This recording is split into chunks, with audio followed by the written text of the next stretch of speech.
composite function of trigonometric ratio and its inverse. ये composite functions है, trigonometric composite functions of trigonometric ratio and its inverse. Sine of sine inverse x is equal to x. Sine inverse is the reciprocal. Sine inverse is the inverse function of sine. Sine equal to sine of sine inverse x is equal to x. It is a composite function. Sine of sine inverse x equal to x for all x belong to -1 to +1. Its inverse of domain of inverse function sine inverse function is closed interval -1 to +1. इसका मतलब है इसमें ये चीजें तो important है कि sign का साइन इनवर्स और साइन इनवर्स का साइन दोनों ही क्या देंगे, वैल्यू रिटर्न करेंगे, लेकिन ये तभी जबकि x बिलोंग टू -1 टू +1 हो। यदि आप यहाँ साइन इनवर्स x के प्लेस पर 2 रख देते हैं तो इसका sine of sine inverse x equal to 2 नहीं होगा, क्योंकि x does not belong to, x की वैल्यू 2 नहीं है, मतलब -1 से +1 के बीच जो वैल्यूज हैं उसके लिए sine of sine inverse x is equal to x. Similarly cos of cos inverse x is equal to x for all x belong to -1 to +1. Close interval -1 से +1 के बीच यदि x की वैल्यू है तो cos इनवर्स x, यदि cos inverse x में एक domain cos inverse x का -1 से +1 के बीच लाइज करता है, तो ऐसी कंडीशन में cos of cos inverse x is equal to x. Similarly tan of tan inverse x is equal to x for all x belong to r. माने सारे रियल नंबर्स के लिए tan of tan inverse x equal to x होगा, और cot of cot inverse is x equal to x for all x belong to r, and sec of sec inverse x is equal to x for all x belong to -∞ to open interval -∞ to -1 union 1 to infinity, क्योंकि sec inverse x जो है वो between 1 to 1 -1 to -1 closed interval 1 to -1 it is not defined.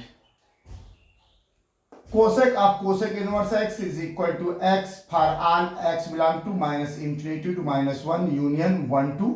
infinity. मतलब 1 to 1 के बीच का जो interval है including 1, ये किस में नहीं रहता, इसके डोमेन का हिस्सा नहीं है. अब कैसे प्रूव करोगे, तो हमने कहा जो सेकंड फंक्शन है fx है, जो f ऑफ fx है, ये फंक्शन क्या है, f ऑफ fx है, f of f inverse x है, sorry f of f inverse x. तो function trigonometric functions of inverse function f of f inverse x, तो हमने f inverse x equal to let f inverse x equal to y, so x is equal to sin y. Since sin inverse x is equal to y, taking both sides sin, then we get sin of sin inverse x. f of f inverse x is equal to sin y. Since sin y is equal to x, so it returns sin of sin inverse x is equal to x. These are self-adjusting properties. ये इस तरह से सभी के लिए आप कर सकते हो. cos inverse x equal to y, x equal to cos y, since cos inverse x equal to y, taking cos both side, तो cos of cos inverse x equal to cos y, since cos y equal to x, तो cos of cos inverse x equal to x. इसी तरह से आप सारी properties को के लिए प्रूव कर सकते हैं. सेकंड प्रॉपर्टीज बहुत इंपॉर्टेंट है, इसके लिए मैंने बहुत मेहनत की थी कि ये प्रॉपर्टीज, क्योंकि जितने भी ट्रिग्नोमेट्रिक इनवर्स ट्रिग्नोमेट्रिक के फार्मूले हैं वो क्या है, ये f ऑफ f इनवर्स था, ये composite function f inverse of fx है. क्योंकि f inverse x is restricted function, trigonometrical जो इनवर्स फंक्शंस हैं वो रेस्ट्रिक्टेड फंक्शंस हैं, वो एक पर्टिकुलर डोमेन और कोडोमेन के बीच ही डिफाइन है और उनकी वैल्यूज फिक्स हैं. लेकिन जो आपका ट्रिग्नोमेट्रिक फंक्शंस हैं sine cos tan cot sec cosec, ये इनफाइनाइटली डिफाइन है, तो ये रेस्ट्रिक्टेड नहीं है. तो when we find out f inverse of fx, f inverse of fx, it means sine inverse cos inverse tan inverse of tan x sine x cos x. तो sine x lies between x belong to r, x belong to r के लिए minus infinity to plus infinity, इसका domain क्या हो सकता है sign x का। Composite function की रेंज फिक्स है, sign inverse of sine x की रेंज फिक्स है, इट लाइज बिटवीन π/2 टू -π/2, लेकिन जो डोमेन है x it lies on set of real numbers, तो इस कारण से इसकी वैल्यूज डिफरेंट इंटरवल्स में, चूंकि एक रेस्ट्रिक्टेड फंक्शन है, एक प्रिंसिपल ब्रांच होती है, प्रिंसिपल ब्रांच के बावजूद इस कंपोजिट फंक्शन की वैल्यू हर समय -π/2 से +π/2 की रहती है। मतलब जिस भी इनवर्स फंक्शन को हम ले रहे हैं, जिसका भी आप एफ इनवर्स निकाल रहे हैं, सॉरी एफ इनवर्स आप एफ एक्स निकाल रहे हैं, उसमें जो एफ एक्स है वो पर्टिकुलर डोमेन में एक पीरियोडिक फंक्शन है। एफ एक्स क्या है, एक पीरियोडिक फंक्शन है, और जो f inverse of f x है वो फिक्स्ड है, उसकी रेंज फिक्स्ड है, डिफरेंट इंटरवल हो, लेकिन उसकी वैल्यू उसके प्रिंसिपल ब्रांच की जो आपकी वैल्यू है, जो प्रिंसिपल ब्रांच की माने आपका इसका रेंज है, उसी में वो लाइज करेगा। तो f inverse of f x में कि ग्राफ समझना बहुत जरूरी है, क्योंकि जितने भी हम ट्रिग्नोमेट्रिक फंक्शंस पढ़ेंगे उसमें एक से अधिक फार्मूले बनते हैं, क्यों कहाँ कैसे बनते हैं उसको समझने के लिए इन ग्राफ्स का जानना बहुत जरूरी है।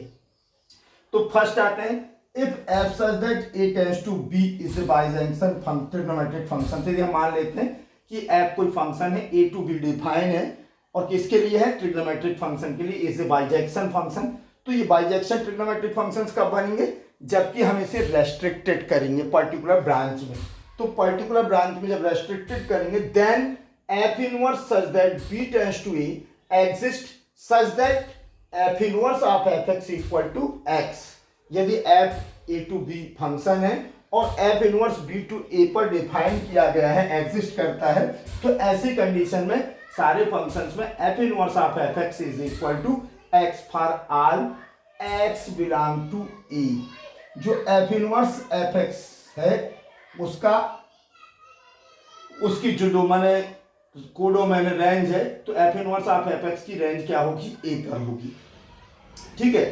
So sine inverse sine x equal to x, cos inverse cos of x equal to x, tan inverse of tan x is equal to x, cot inverse of cot x equal to x, cosec inverse of cosec x equal to x, and sec inverse sec of x equal to x. सभी कुछ x आ रहा, फिर problem क्या है, लेकिन ये सिर्फ principal value branch values में है, ये एक्स कब देगा, जबकि ये वैल्यूज फॉर ऑल जो x है वो प्रिंसिपल ब्रांच में, साइन x के लिए x प्रिंसिपल ब्रांच में -π/2 टू +π/2 रहता है, cos x कहाँ पर रहता है प्रिंसिपल ब्रांच में, 0 to π रहता है, tan x कहाँ रहता है, ओपन इंटरवल -π/2 टू π/2, और cot x रहता है 0 to π में, cosec x -π/2 close semi interval -π/2 to 0 union semi interval 0 to π/2 में डिफाइन होता है। ठीक है, 0 to π/2 में डिफाइन होता है। सिमिलरली sec x जो है, sec inverse sec x, sec inverse कहाँ पर डिफाइन है, x belong to 0 to -π/2 union 0 to π/2। तो जो sine inverse, cos inverse, tan inverse, cot inverse, sec cosec inverse और सेक इनवर्स के लिए कोडोमेन है, माने जो उसकी रेंज है वो फिक्स है। यदि प्रिंसिपल ब्रांच में लिया जा रहा है तो हमें कोई दिक्कत नहीं, और हमारे जो क्वेश्चंस हैं, हमारी जो एक्सरसाइजेज हैं, वो इन्हीं फार्मूलाज पे डेवलप हैं, मतलब उसमें प्रिंसिपल ब्रांच पे ही दिया गया है। लेकिन यदि प्रिंसिपल ब्रांच के बाहर जाते हैं, कई बार ये रहता है समझाने में दिक्कत होती है कि ये फार्मूला नया कैसे आ गया, तो उसके लिए देखो, sine inverse of sine x, sine inverse of sine x, it's domain f x का domain x lies on the set of real numbers, set of real numbers, but sine inverse of sine x, range of sine inverse sine x, it means f inverse of f x is fixed,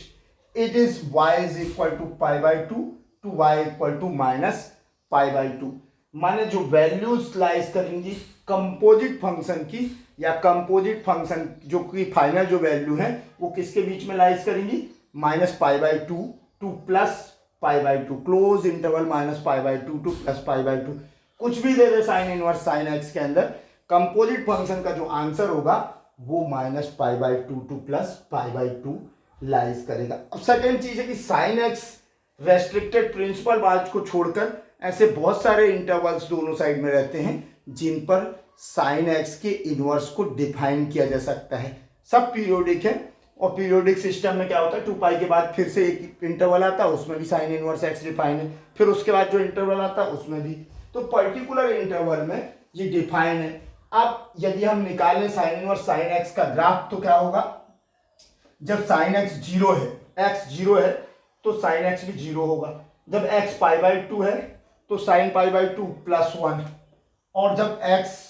minus one है तो sign क्या हो जाएगा, जब x minus pi by to है तो sine x की value minus one. तो ये हमने एक ग्राफ खींचा, ये कहां से जा रहा है,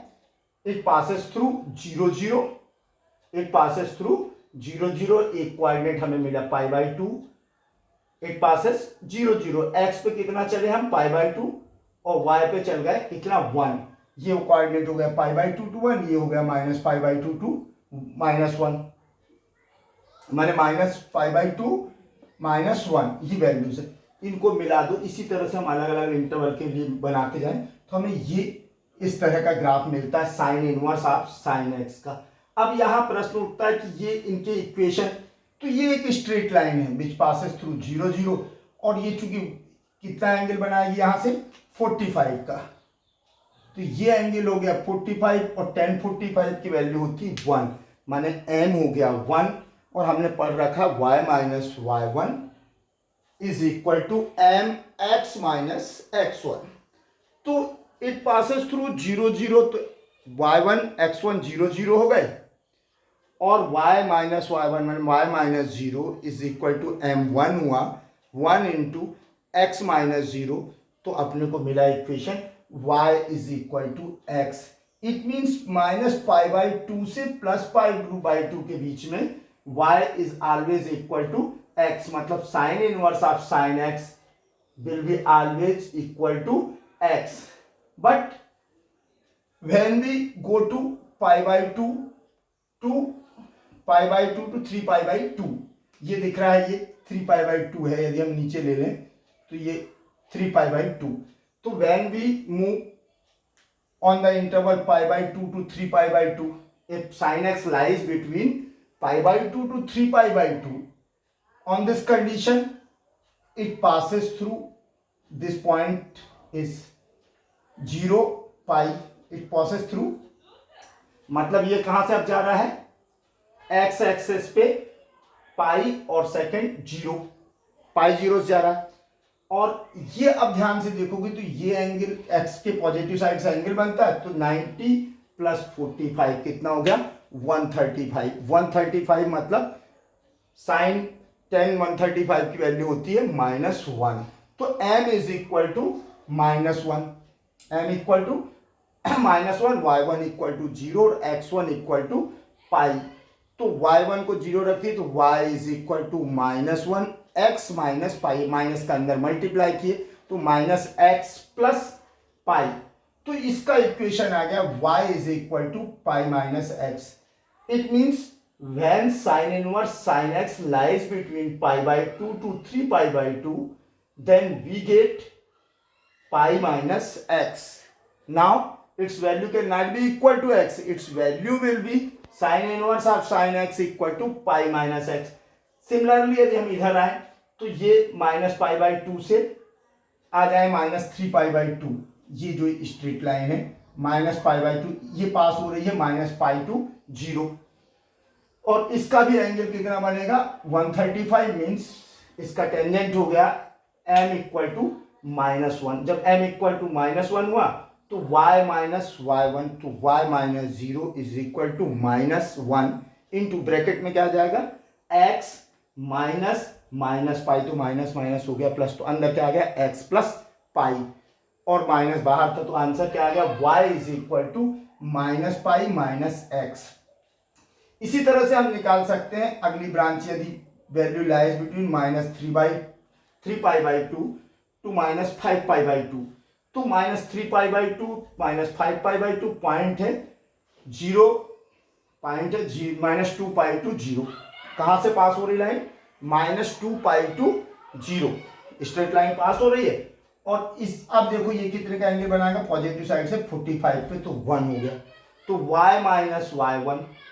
माने y equal minus 0 y is equal to m 1 है। x माइनस x1 कितना है, -2π, तो माइनस माइनस हो गया प्लस, तो आ गया y equal to 2π plus x। इसका आशय है कि यदि आपका sine of sine inverse x के लिए sine x lies between -3π/2 to 5π/2, then sin inverse of sin x will be 2π plus x। 2π plus x, x की जो वैल्यूज होगी वो अब हो गई 2π plus x। हम क्या कर रहे थे, sine inverse of sine x equal to x। अब ये sine inverse of sine x equal to x नहीं होगा, बल्कि क्या हो जाएगा 2π plus x when x lies between -3π/2 to -5π/2। इस तरह से हमने इक्वेशंस निकाले और लिख दिए sine inverse of sine x equal to π minus x for all x belong to close interval π/2 to 3π/2। Sine inverse of sine x is equal to x minus 2π, x minus 2π for all x belong to 3π/2 to 5π/2। इसी तरह से sine inverse of sine x is equal to π minus x for all x belong to -π/2 to -3π/2। Sine inverse of sine x equal to 2π plus x, मतलब जितनी भी straight line है आप जाते जाओ। यदि आपको यहां ध्यान से देखो π/2 3,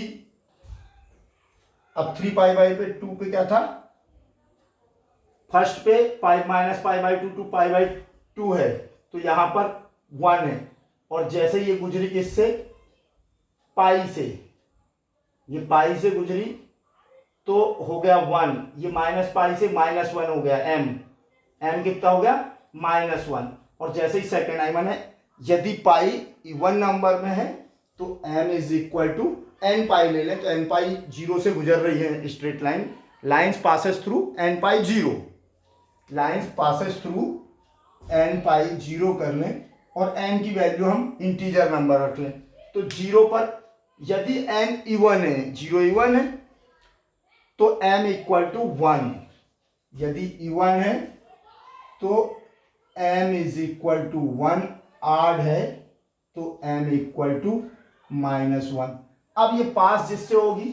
0 आया तो 0 से पास होगी, पाई आया तो पाई से पास होगी, x1 की वैल्यू रख दो, आपको क्या मिल जाएगा, ये पूरे के पूरे इक्वेशन आप अपने मन से निकाल के दे सकते हो। अब आता है second, cos inverse of cos x is also a periodic function with period 2π। दोनों के पीरियड 2π है, ध्यान से देखोगे तो 2π के अंतराल में फिर रिपीट होते हैं। तो इसके लिए क्या होगा, अब cos inverse, cos of cos inverse x जो है लाइज करता है, जो इसकी फाइनल वैल्यू होती है, रेंज होती है 0 to π। cos inverse of cos x lies between 0 to π। x की वैल्यू कुछ भी हो, डोमेन कुछ भी लिया जाए, but composite function cos inverse of cos x lies between, always lies between 0 to π। It's range is 0 to π। अब cos x के लिए x डोमेन है, तो x lies set of real numbers, x lies on set of real numbers. तो अब 0 से π ये हमने फिर निकाला इसी तरह से, तो ये 0 to π, ये एक स्ट्रेट लाइन 0 0 मिली और 0 0 से ये पास हुआ, तो कहां पर क्रॉस करेगा, पाई पर। ध्यान से देखो तो cos इनवर्स cos 0 बराबर कितना होता है, cos 0, cos inverse of cos 0, तो cos 0 1 हो गया, cos इनवर्स 0 1 हो गया, तो ये y is equal to x, किस पर, पासेस थ्रू 0 0 और ये 45, फिर यहां पर n, यहां पर उल्टा हो रहा है, देखो जब ऑड है वहां पर क्या था कि जब n इवन है तो m इक्वल टू 1 मिल रहा था, यहां भी n इक्वल टू इवन पर क्या मिल रहा है, m इक्वल टू 1। लेकिन पासिंग पॉइंट क्या है, ये 0 0 से पास हो रही है, ये किससे पास हो रही है, 2 पाई से, ये 2 पाई से, फिर ये भी 2 पाई से, ये 4 पाई से। तो इस तरह से इनके लिए cos inverse of cos x आ गए। 4 pi minus x for all x belong to 3 pi to 4 pi, x minus 2 pi for all x belong to 2 pi to 3 pi, 2 pi minus x for all x belong to, मैंने note कर रखा, आप लोग पढ़ लेना, ये तो भेजूंगा ही। थर्ड आता है ten inverse of tan x. Tan inverse of tan x में जो डोमेन है, एक्स का डोमेन जो है वो क्या है कि r minus 2n+1 pi by 2। Domain जो composite function tan inverse tan x का होगा वो r minus 2n+1 pi by 2। Set of real number में से यदि 2n+1 पाई बाई 2 सब्ट्रैक्ट कर दें तो टेन एक्स सभी पर क्या है, डिफाइन है। लेकिन 2n+1 पाई बाई 2 पर डिफाइन नहीं है। n की वैल्यू 0 रखा तो पाई बाई 2 पर डिफाइन नहीं है। n की वैल्यू 1 रखे 3 पाई बाई 2 पे डिफाइन नहीं है। n की वैल्यू 2 रखे 5 पाई बाई 2 पे डिफाइन नहीं है। तो इन पर ये डिफाइन ही नहीं है, मतलब ये इन्फिनिटी हो जाता है और इन्फिनिटी को हम रियल नंबर नहीं मानते तो डिफाइन नहीं कर सकते। इसलिए टेन इनवर्स को जब हम देखेंगे तो टेन इनवर्स ये जो दोनों साइड में मैंने गोले बना दिए, मतलब इन पॉइंट्स पर डिफाइन नहीं है, फंक्शन कंटिन्यू नहीं होगा। तो हमें क्या मिलता है, पैरेलल लाइंस मिलती हैं। y is equal to x, it passes through 0 0, y equal किसके बीच में, minus pi by 2 2 plus pi by 2, y is equal to x. लेकिन जब पाई बाई 2 से 3 पाई बाई 2 के बीच रहता है तो it passes through pi 0, it passes through pi 0। तो पाई से जब पास होगा तो यहां पर सबके लिए m1 है, सबके लिए क्या है, m इज इक्वल टू 1। सारे के सारे कितना बना रहे हैं, x के पॉजिटिव साइड से अर्थात y इक्वल टू 0 से कितना बना रहे हैं, एंगल बना रहे हैं ये 45 माने m इज इक्वल टू 1। अब इसका निकालना बहुत इजी है, m 1 ही रहेगा 10 के लिए, जब m 1 रहेगा तो और ये पासेस किससे होंगे, 0 पाई 2 पाई, माने n पाई से पासेस होंगी, 0 टू n पाई ये पास हो रही हैं। जो n पाई टू 0 साइन में था वही 10 भी पास होगा, n पाई टू 0 पास हो रही है और m is equal to fix है। तो 10 में आपका पासेस थ्रू, ये नोट कर देता हूं, passes through n pi 0 and m is equal to always 1। अब हमें देखना है कि इसके बीच में 0 0 तो पाई माइनस पाई बाई 2 2 पाई में पाई बाई 2 के बीच निकालना, तो n equal to 0 principal branch हो गई। n इक्वल टू 0 मतलब तो y माइनस माइनस 1 तो लेने नहीं, y is equal to m 1, x minus 0 तो x, y equal to x। When it passes through pi by 2 to 3 pi by 2, center से pass होगी pi by 2 to 3 pi by 2, m equal to 1 है तो y is equal to 1, x minus x1 कितना पाई, तो x minus pi 2 पाई से अब इसका 3 pi by 2 to 5 pi by 2, ये हो गया y is equal to m1 है x माइनस 2 पाई। इसी तरह से इधर आ जाए नेगेटिव साइड में, तो नेगेटिव साइड में it passes through minus pi by 2, minus 1 रखा तो माइनस पाई 0, तो y इज इक्वल टू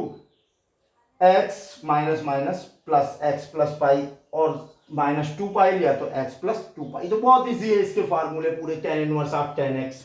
अब आ जाते हैं इसका cot inverse of cot x। cot inverse of cot x also lies between 0 to 2 pi.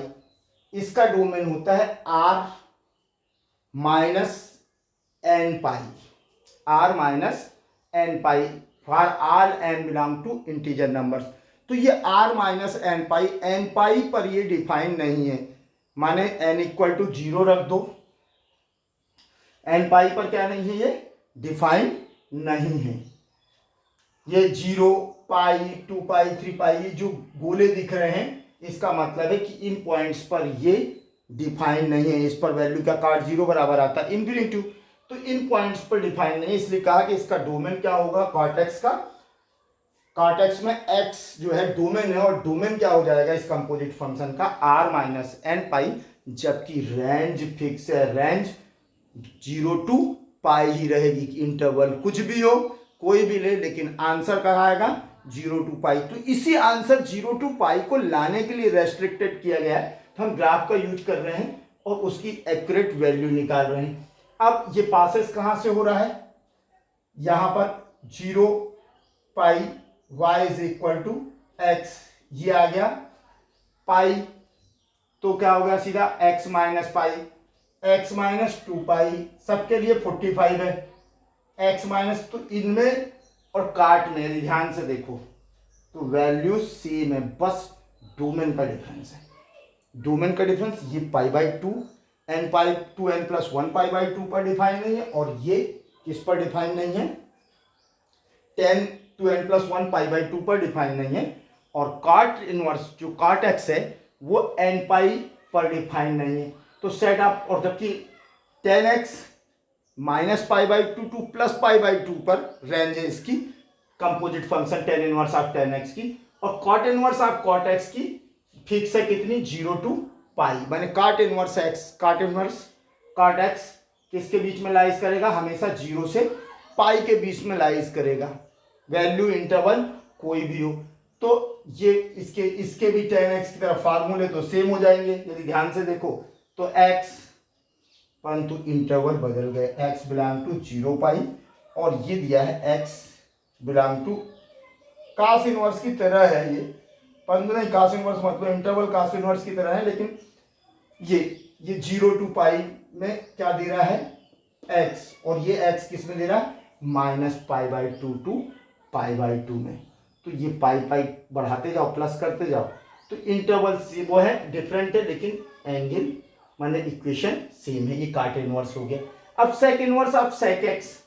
Sec inverse of sec x में दिक्कत क्या है कि ये कॉस इनवर्स का उल्टा हो गया, ये किसके बीच में डिफाइन है, सेक एक्स। सेक एक्स को यदि आप ध्यान से देखोगे तो ये n pi by 2 2n plus pi by 2 पर डिफाइन नहीं है, माने इसका जो डोमेन है x belong to r minus 2n plus 1 pi by 2, sec के लिए r minus 2n plus 1 pi by 2 हो जाएगा। तो इसके लिए यदि आप इसी तरह से काम करोगे तो ये जो गोले दिख रहे हैं इन पर आपका sec inverse x, sec x define नहीं है, तो ये इनके बीच में ये स्ट्रेट लाइन आई 0 0 से पास तो जरूर होती है, लेकिन यहाँ पर किसके लिए value I, minus pi by 2 पर ये डिफाइन नहीं है, तो यहाँ पर मैंने 0 रख दिया कि यहाँ डिसकंटिन्यू हो गई है, जो होल रखा है मतलब डिसकंटिन्यू।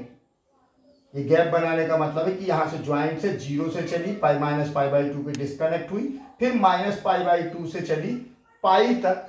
माइनस पाई बाई 0 से चली कहाँ, माइनस पाई बाई 2 से पाई, तो मैंने 2 के भाग में है, तो x का बिलोंग करता है, x बिलोंग करता है 0 टू पाई बाई 2, 0 इंक्लूड है, पाई बाई 2 पर डिफाइन नहीं है, इंक्लूड नहीं है, पाई और pi by 2 open interval semi interval, pi by 2 to pi, तो y is equal to x हो गया पहली। दूसरा y equal to minus x when x belong to 0 to minus pi by 2 and minus pi by 2 to minus pi, दो interval मिल रहे हैं, ये positive के लिए, ये नेगेटिव के लिए, तो ये भी आप देख लेना। अब cosec inverse of cosec x, cosec inverse of cosec x ये किस पर डिफाइन नहीं है, एन पाई पर। Cosec inverse of cosec x किस पर डिफाइन है, कॉसेक एक्स। कॉसेक एक्स का जो डोमेन है एक्स, जो कॉसेक एक्स के लिए एक्स है, आर माइनस एन पाई पर है, माने एन पाई पर ये डिफाइन नहीं है, तो यहाँ पर एन पाई के लिए प्रोसीजर सबकी सेम है, इसलिए रिपीट नहीं कर रहा हूँ, 1 और 2 में क्लियर कर दिया था कि किस पॉइंट से गुजरते हैं। अब इसमें बदलते जा रही है, m equal to 45, m equal to 135, m equal to 45, m equal, माने यही कंडीशन बन रही है यहाँ भी। यहाँ क्या बन रहा है, एन पाई के लिए, एन पाई यदि पाई ऑड है तो m इक्वल टू -1 और इवन है तो m इक्वल टू 1, माने जहां भी ये पूरे इनवर्स ग्राफ में ले लो कि एन पाई की यदि बात कर रहे हैं, एन पाई से यदि पास हो रहा है तो एन पाई यदि इवन है, एन इवन है तो m इक्वल टू 1 और आड है तो m इक्वल टू -1 और इस पॉइंट से पास होता है, तो तुरंत में आप क्या निकाल सकते हो, इसका वैल्यू निकाल सकते हो कि यदि किसी भी f inverse of f x में x lies any other interval, then what will be value of f inverse of f x. तो f inverse of f x, चूंकि f inverse of f x is fixed between a particular range, f inverse of f x of all trigonometric functions are fixed between a particular angle, while domain of each trigonometric function lies on different sets. So यदि वो किसी भी interval में है, हम क्या कह रहे हैं, कह ये रहे हैं कि चूंकि किसी भी f inverse of f x, माने ट्रिग्नोमेट्रिक के composite function F inverse F x में इनवर्स फंक्शन की रेंज फिक्स है, प्रत्येक की रेंज फिक्स है। जो कंपोजिट फंक्शन की वैल्यू है एफ इनवर्स एफ एक्स की, वो उसी प्रिंसिपल ब्रांच की जो रेंज है इनवर्स फंक्शन की, उसी के बीच आएगी और उसी वैल्यू को फाइंड आउट करने के लिए, जबकि जो आपका ट्रिग्नोमेट्रिक फंक्शंस के डोमेन है वो इनफाइनाइट तक लाइज करते हैं सेट ऑफ रियल नंबर्स पर, बस कुछ पॉइंट्स पर डिफाइन नहीं है। तो यदि वो प्रिंसिपल ब्रांच में ना होके अलग अलग ब्रांचेज में है, अलग इंटरवल्स में है, तो आंसर हमारा उसकी प्रिंसिपल ब्रांच की रेंज में कैसे आएगा, उसके लिए हमें इक्वेशन नोट करना पड़ेगा, फार्मूले चेंज होंगे और उसी के लिए ये प्रोसीजर बताई है जो 12th में है। 12th में सिर्फ इस चीज को भी याद कर लोगे तो काम चल जाएगा, लेकिन समझने के लिए इन फ्यूचर ये जरूरी है कि कॉम्पिटिटिव एग्जाम देना है तो इसको निकालना आना चाहिए। थैंक्स बच्चों।